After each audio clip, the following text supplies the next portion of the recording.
तो hello friends, मैं दीपक नागर, अधिशासी अधिकारी, आप सभी का इस दीपक इकोनॉमिक्स चैनल पर स्वागत करता हूं। उम्मीद करता हूं कि सब लोग स्वस्थ होंगे और अपनी पढ़ाई अच्छे से कर रहे होंगे। तो दोस्तों, आज हम बात करेंगे, एक बहुत ही इंपॉर्टेंट टॉपिक है। आप सब लोगों ने कहीं ना कहीं पढ़ा होगा या सुना तो ज़रूर होगा। उस टॉपिक का नाम है carbon border adjustment mechanism. Basically European union, आप सब लोग जानते होंगे 27 देशों का समूह है। कौन सा? European union. उसने ये कार्बन बॉर्डर एडजस्टमेंट मैकेनिज्म करके कंसेप्ट लेके आए हैं कुछ उद्देश्य के लिए। तो क्या उद्देश्य है, क्या चीज़ है, सब हम इसको डिटेल में देखेंगे।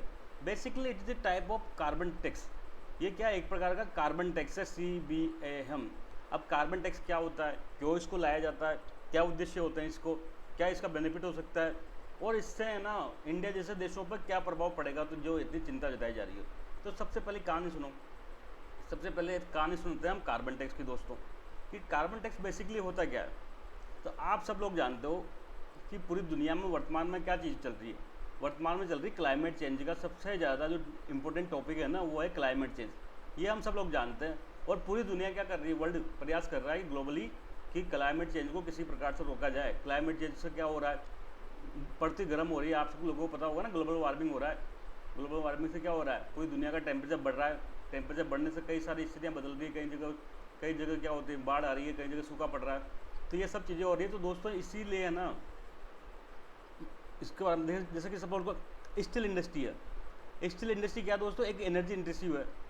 एल्यूमिनियम इंडस्ट्री है, सीमेंट इंडस्ट्री है, और भी कई सारी इलेक्ट्रिसिटी बनती है। तो ये सब इंडस्ट्री में क्या होता है, बड़ी मात्रा में एनर्जी चाहिए। क्या चाहिए? बड़ी मात्रा में एनर्जी चाहिए, ऊर्जा चाहिए, एनर्जी चाहिए। तो एनर्जी कहाँ से आती है? एनर्जी आती है वापस जाते हैं कोयले से। कोयले से बिजली बनती है। बिजली से क्या होता है, आगे वो मशीन फैक्ट्री चलती है। ऐसे स्टील इंडस्ट्री में क्या है, लोहे से स्टील बनाने के लिए बहुत बड़ी हाई लेवल पर टेम्परेचर चाहिए। वो टेम्परेचर कहाँ से आएगा? वो टेम्परेचर आएगा कोयले से। ऐसे एल्यूमिनियम में, ऐसे सीमेंट में, ऐसे ये फर्टिलाइजर इंडस्ट्री होती है, और भी कई सारी ऐसी इंडस्ट्री है जहाँ पर बड़ी मात्रा में एनर्जी चाहिए रहती है। एनर्जी आती है कोयले से। कोयले को हम सब जानते हैं, बर्न करने से क्या होता है, कई सारी गैसेस निकलती है। जिसमें कार्बन डाइऑक्साइड होती है, और भी कई सारी होती है। और आप सब लोग जानते हो कार्बन डाइऑक्साइड की जब एनवायरनमेंट में बढ़ेगा, एनवायरनमेंट में कार्बन डाइऑक्साइड बढ़ेगी, तो इससे क्या होता है, इससे क्या होगा, ग्लोबल वार्मिंग होगी। ग्लोबल वार्मिंग से क्या होगा, दुनिया का टेम्परेचर बढ़ जाएगा। टेम्परेचर पूरी दुनिया का बढ़ रहा है ग्लोबल वार्मिंग के कारण। तो ये सब इससे क्या होता है, पूरा पोल्यूशन, एक तो पोल्यूशन हो रहा है, साथ में क्या हो रहा है, पड़ती गर्म हो रही है। तो इससे क्लाइमेट चेंज हो रहा है बेसिकली दोस्तों। तो अब इसको रोकने के लिए क्या करें भाई, इसको रोकना तो पड़ेगा ना। ऐसे धरती, मान लो इंडस्ट्री से इतना पोल्यूशन होता जाएगा, ऐसे है ना, पोल्यूशन बढ़ता जाएगा, ग्लोबल वार्मिंग बढ़ती जाएगी, तो एक दिन क्या होगा, पड़ती रहने लायक नहीं बन रहेगी। तो पूरी दुनिया में क्लाइमेट चेंज को रोकने के लिए प्रयास कर रहे हैं। कई सारी संधियाँ हुई थी, आपको पता होगा। एक UNFCCC करके है, United nation framework convention on climate change है। इसकी कई सारी मीटिंग होती है, COP होता है, COP 26, COP 27, ऐसे चलता रहता है। ये सुना है होगा आपने। बीच में पेरिस एग्रीमेंट हुआ था। ये सब आप पॉलिटी में पढ़ना, मैं यहाँ नहीं बताऊँगा। क्योटो प्रोटोकॉल हुआ था। तो इसी का एक कंसेप्ट एक कंसेप्ट बीच में आया। कई सारे इकोनॉमिस्ट ने कंसेप्ट दिया कि क्यों ना एक तरह का टैक्स लगाया जाए। कौन सा? कार्बन टैक्स लगा दिया जाए। कैसा? सपोज करो ये इंडस्ट्री है, ये मान लो बहुत ज़्यादा मात्रा में CO2 निकाल रही है, पोल्यूट कर रही है। तो इस पर क्या करो, इस पर टैक्स लगा दो, कार्बन टैक्स नाम से टैक्स लगा दो, ये पोल्यूट कर दो। और जो पैसा आएगा उससे क्या करो, उससे है ना नई टेक्नोलॉजी में, जैसे रिन्यूएबल एनर्जी है, इनमें पैसा उसको निवेश कर दो। नई टेक्नोलॉजी होती है, नई टेक्नोलॉजी जो क्लाइमेट फ्रेंडली है, ऐसे में निवेश करो इसको। भैया अभी जैसे कि हम है ना नहीं कर रहे कि राजस्थान में कितने बड़ी मात्रा में सोलर प्लांट लगा रहे हैं, विंड प्लांट लगा रहे हैं। तो ऐसे जो फंडिंग आएगा इससे, कार्बन टैक्स से, वो क्या होगा, उसको इस्तेमाल रिन्यूएबल एनर्जी की जो टेक्नोलॉजी है उनमें इस्तेमाल कर सकते हैं। तो ये कार्बन के टैक्स का कंसेप्ट शुरू से ही रहा है, बहुत लंबे टाइम से चल रहा है, ये लॉन्ग टाइम से चल रहा है। परंतु अभी तक किसी भी देश ने दुनिया में छोटे मोटे लेवल पर लगाया हो तो लगाया हो, लेकिन कार्बन टैक्स इतने बड़ी मात्रा में नहीं लगाया गया। तो दोस्तों ये CBAM है ना, जो कार्बन बॉर्डर मैकेनिज्म, बेसिकली ये यूरोपियन यूनियन द्वारा क्या एक प्रकार का कार्बन टैक्स है, जो क्या करेगा, जो दूसरे देशों से इंपोर्ट करते हैं ना प्रोडक्ट करते हैं, उस पर लगेगा। अभी कैसे लगेगा एक बार मैं बता दूं। बेसिकली देखो क्या है ना, यूरोपियन यूनियन क्या चाहता है? यूरोपियन यूनियन चाहता है कि 2030 तक क्या करें, जो हम कार्बन उत्सर्जन कर रहे हैं ना CO2 वगैरह, उसको 55% कम कर दें। 55% कम करना चाहता है। तो इसके लिए एक पैकेज लाया है, उस पैकेज का हिस्सा है कार्बन बॉर्डर एरिया मैकेनिज्म।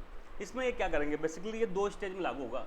सबसे पहले फेज 1 में क्या करेंगे, फेज 1 में क्या करेंगे, जैसे मान लो ये यूरोपियन यूनियन है। अब यूरोपियन यूनियन में पूरी दुनिया से, चाइना से, इंडिया से, और भी कई देशों से, USA वगैरह से क्या होता है, चीज़ें इंपोर्ट होती है। इंपोर्ट तो करता ही है, स्टील करता है, एल्यूमिनियम करता है, ऐसी इंडस्ट्री जहाँ बहुत ज़्यादा प्रोडक्शन होता है।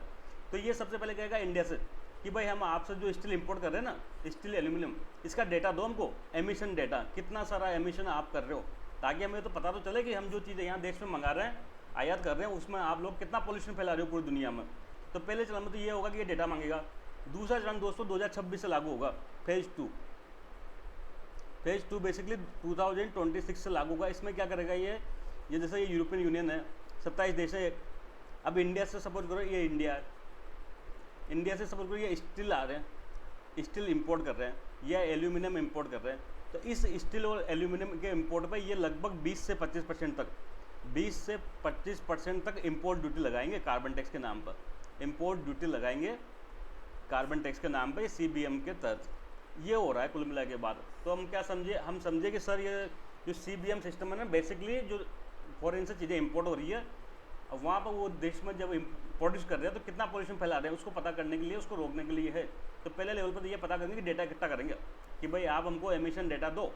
बाहर की कंपनी सपोज करो बाहर की कोई कंपनी से सपोज करो टाटा स्टील है, ये टाटा स्टील ने इंडिया में स्टील बना के यहाँ यूरोप में बेच रहा है। तो अभी टाटा स्टील से डेटा मांगा जाएगा कि भाई आपने जो प्लांट लगाया हो उसमें क्या एमिशन फॉल हो रहे हैं, कितना एमिशन हो रहा है, कितना CO2 हो रही है, ठीक है। तो पहले इसमें डेटा आ जाएगा। दूसरे लेवल में क्या होगा, फेज 2 में क्या होगा, जब अब इंडिया से कोई चीज़ एक्सपोर्ट होगा, यूरोपियन यूनियन में इंपोर्ट होगा, तो उस पर ड्यूटी लगाई जाएगी, इंपोर्ट ड्यूटी लगा दी जाएगी 20 से 25%, एग्जैक्ट अभी कंफर्म नहीं है, 20 से 25% के आसपास। तो इससे क्या होगा, इससे इंडिया को क्या लॉस होगा, भाई सब ठीक है सब है, तो इंडिया को क्या लॉस होगा दोस्तों, इंडिया को लॉस होगा कि इंडिया सब उनको यूरोपियन यूनियन के 27 देश हैं।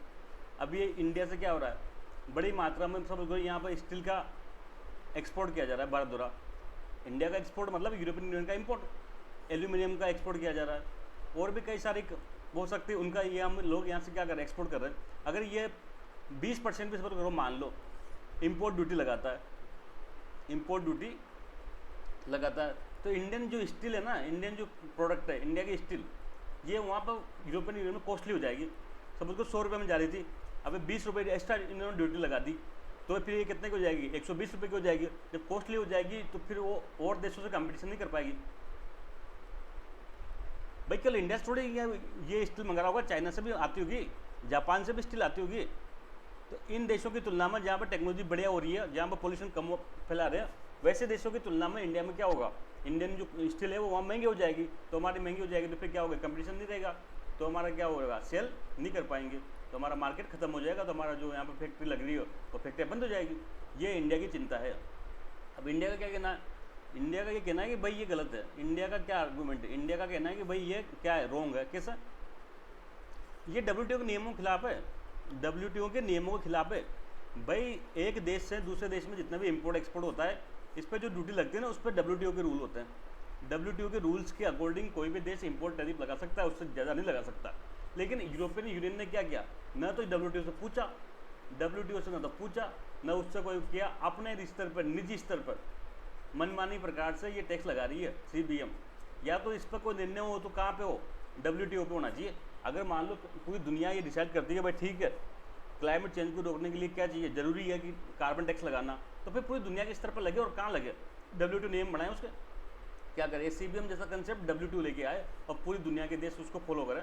ऐसा इंडिविजुअल स्तर पर 10-20 देश मिलकर ऐसा करना, ये WTO के नियमों के खिलाफ है, व्यापार के नियमों के खिलाफ है। तो भारत का फिलहाल ये कहना है, देखते हैं धीरे धीरे आगे क्या डेवलपमेंट होता है। अब एक बार हम इसको फोटो से देख लेते हैं। देखो यूरोपियन यूनियन ने क्या किया, कार्बन बॉर्डर एरिया मैकेनिज्म 2030 तक कार्बन एमिशन क्या करना है, इसको जो CO2 का एमिशन है वो 55% कम करना है। तो ये क्या लेके आया, ये CBAM का कंसेप्ट लेके आया है। मतलब कल देखो ये डोमेस्टिक के लिए नहीं, ये यूरोपियन यूनियन के लिए भी है। मतलब इंडिया से अगर कोई चीज़ जा रही है एक्सपोर्ट, तो उसके लिए नहीं, यहाँ यूरोपियन यूनियन में भी कोई चीज़ प्रोड्यूस हो रही है तो उसको भी CBM का पालन करना है। परंतु यूरोपियन यूनियन हम सब जानते हैं पैसे वाला देश है, रिच देश है, तो रिच देश है तो नई टेक्नोलॉजी ले आएंगे। तो भाई यूरोपियन यूनियन से जर्मनी है, जापान, जर्मनी है, फ्रांस है, इनके पास तो खूब पैसा है। अगर ये इनको मान लो अगर कोई नई टेक्नोलॉजी लेके आएंगे स्टील प्लांट में, तो वहाँ तो क्या होगा, कार्बन का ऑक्सीजन कम हो जाएगा, लेकिन इंडिया में नहीं हो पाएगा। तो CBM एक प्रकार का कार्बन टैक्स है जो carbon producing manufacture and import पर लगेगा। जो ऐसे निर्माण करने वाले जो कार्बन का प्रोड्यूस कर रहे हैं, और साथ में इम्पोर्ट पर लगेगा। 2 चरणों में लगेगा। फेज 1 में क्या होगा, 1 अक्टूबर 2023 से लगेगा। 1 अक्टूबर 2023 से फेज 1 लागू हो रहा है, जिसमें सबसे पहले तो क्या करें, डेटा कलेक्ट करेंगे। भाई आप हमको डेटा दो कि आप जो भी प्रोड्यूस कर रहे हैं उसमें कितना एमिशन हो रहा है। एक्सपोर्टर्स जो जितने भी एक्सपोर्टर होते हैं इंडिया के साथ में, ये स्टील में, एल्यूमिनियम में, सीमेंट में डॉक्यूमेंट करना पड़ेगा, शेयर करना पड़ेगा एमिशन डेटा विद यू। भाई आपको जो है ना एमिशन डेटा हो ना हमको दो। दूसरे में क्या होगा, दूसरे में टैक्स लगेगा भाई, इंपोर्ट ड्यूटी। भारत से माल जाएगा तो उस पर टैक्स लगेगा। You will start collecting CBM as an import tariff, import duty room में from dirty goods. Dirty good specially जैसे स्टील वगैरह की बात है। डर्टी गुड का मतलब ये नहीं कोई गंदी चीज़ है। डर्टी गुड का यहाँ मतलब है सीधा जो ऐसी वस्तु है जिनके प्रोडक्शन में CO2 ज़्यादा एमिट होती है, CO2 का उत्सर्जन ज़्यादा होता है, ऐसी वस्तुओं को यहाँ पर डर्टी गुड्स कहा जा रहा है। तो ये एक प्रकार का क्या है, कार्बन टैक्स है। तो दोस्तों अभी के लिए इतना ही। आई होप आप लोग CBM को समझ चुके होंगे। सिंपल सा क्वेश्चन पूछा जा सकता है, भाई CBM क्या है, तो हम बता देंगे एक प्रकार का कार्बन टैक्स है। कार्बन प्रोड्यूसिंग मैन्युफैक्चर पर और इम्पोर्ट पर लगेगा। कौन लागू कर रहा है ये भी पूछा जा सकता है। भाई अभी हाल ही में चर्चाओं में रहा CBM किस संस्था द्वारा या कौन से ग्रुप द्वारा लागू किया जा रहा है, तो हमको याद होना चाहिए यूरोपियन यूनियन। बस इतना ही पूछा जा सकता है, इससे ज़्यादा तो मुझे नहीं लगता कि आगे कोई पूछा जा सकता है। तो थैंक यू दोस्तों, आज के लिए जय हिंद।